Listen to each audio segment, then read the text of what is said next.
looking at number 6 on the quadratic and linear systems worksheet. Jeremy says, definitely second equation, definitely y, because there's only one y in the other equation, so that will make life a little bit easier if we solve for y. So y equals negative x minus 1, so that means negative x minus 1 substitutes in for y on the other equation.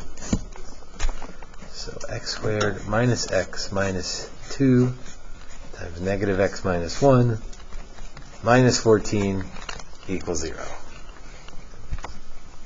Lots of minus signs, so you need to be careful on the distribution here. X squared minus x plus 2x plus 2 minus 14 equals 0. This is one of those problems where some of you are going to skip steps. And again, that's okay, but you just better be careful because there's lots of steps going on. Don't skip too many. X squared plus x minus 12 equals 0. So I think that will factor. X plus 4, x minus 3. So x equals negative 4 and x equals 3. Little side note, because they don't always factor. So if it doesn't factor, what do you have to do? Quadratic formula, or complete the square, but probably quadratic formula. And then when you do quadratic formula, so side note, if you get a negative under the radical when doing the quadratic formula, what does that mean? No real solutions. Okay, that's a sidetrack. That didn't happen on number 6, but that's the, if it doesn't factor, you got to use quadratic formula. If the quadratic formula gets you a square root of a negative number, then there aren't any real solutions. Karis?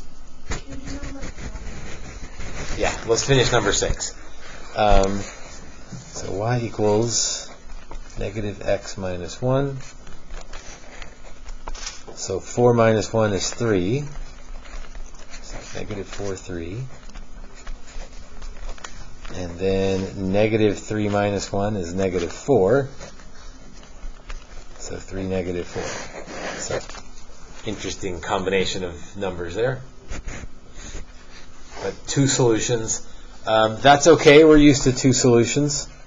Or we understand how that could happen to get 2 solutions.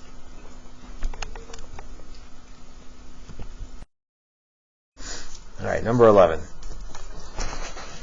Emma, you asked for number 11. Which variable would you like to solve for, x or y?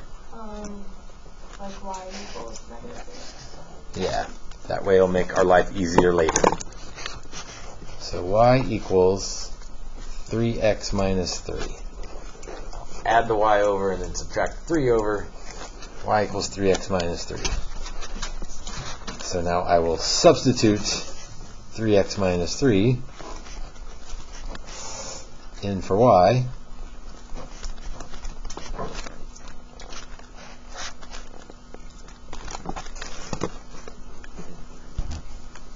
Okay, I feel like most of the hard work is done.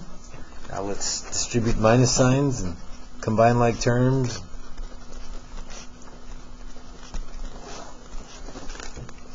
So negative x squared minus 4x minus 4 equals 0.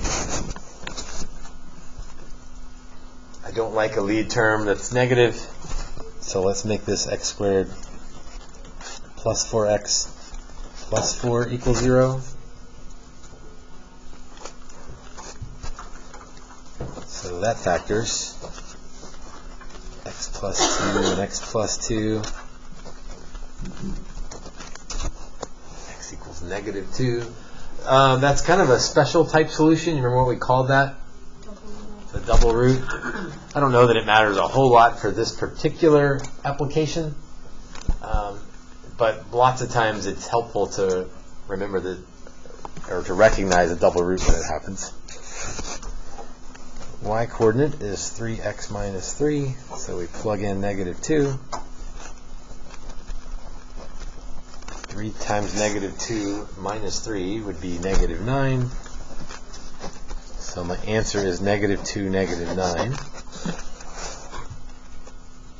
Only one solution, but that's okay.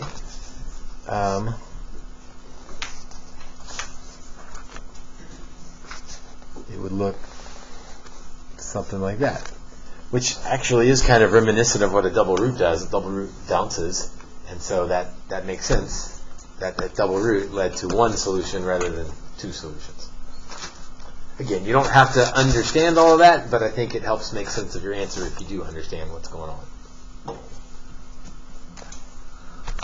Okay, so your assignment then is the rest of that worksheet, 7 through 12.